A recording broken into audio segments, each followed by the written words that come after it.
have a question. How much credit card debt are you in? 20K in credit card debt, 21 years old. We're gonna take this college student who's currently in debt, high interest credit card debt, might I say, and we're gonna do two things. We're gonna lower the interest that he's paying, but we're also going to increase his credit score in the process. Homie's credit is pretty shot, 643. Let's see what the issue is. We notice he's got about $23,000 in credit card debt. Makes sense, college students, they don't know how to use credit cards the right way. It looks like he just has a lot of really high balances. He's got about 29,000 in limits, which is good for a kid who's like 21. So what we need to do is we need to take this 23K in credit card debt and we need to move it over to loan debt. And let me explain why and how this is going to get him in the 700 plus. So on the left we have loan, on the right we have credit card. The debt is 23K on both sides. Doesn't matter. He's still 23K in debt. Now the difference is loans have lower interest rates. It can range anywhere from, we'll call it 8 to 13%. Now with credit cards, he's paying high ass interest rate, probably anywhere from 20 to 25%. So already we know that we want to go with the loan option just because of the interest part of things. But here's the other part of this. Switch it to green. Loans do not report usage, meaning having 23,000 in loan debt will hurt your score less than having 23K in credit card debt, because credit cards report usage. And in this case, it's reporting 79%, which is causing him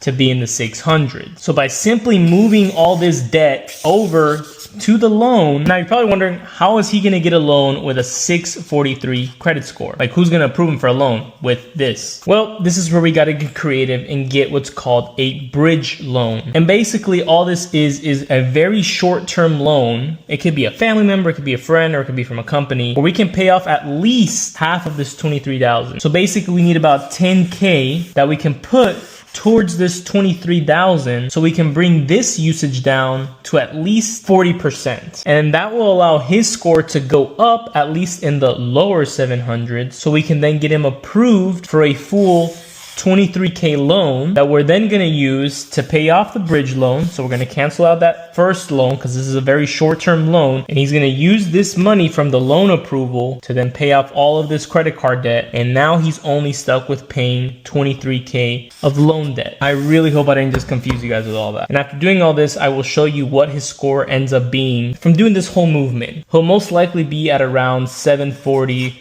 or 750 in my opinion. So stay tuned for part 2.